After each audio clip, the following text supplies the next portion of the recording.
বৃহস্পতিবার হুগলির পান্ডুয়াতে রচনা বন্দ্যোপাধ্যায় তার প্রচার কাজ সারেন। প্রচারের সময় রচনা বন্দ্যোপাধ্যায়কে ভালোবেসে পদ্মফুল দেন জনসাধারণ।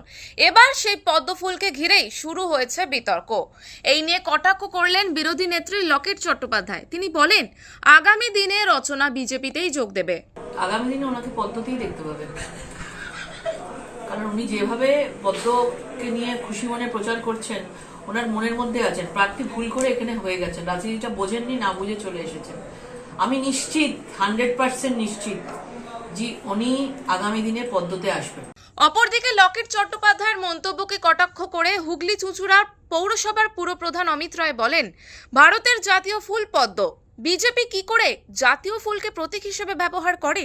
জাতীয় ফুল পদ্ম ফুলটা বিজেপি কেন সিম্বল হিসেবে ব্যবহার করছে, আমরা ইলেকশন কমিশনকে বলবো এটা ওরা সিম্বল হিসেবে ব্যবহার করতে পারে না, এটা সম্পূর্ণ বেআইনি। পদ্ম ফুল আমাদের জাতীয় ফুল। হুগলি কেন্দ্র নিয়ে ক্রমশ চড়ছে উত্তেজনার পারদ। একাধিক চাঞ্চল্যকর মন্তব্য করতে দেখা গেছে লকেট চট্টোপাধ্যায়কে এবং রচনা বন্দ্যোপাধ্যায়কে।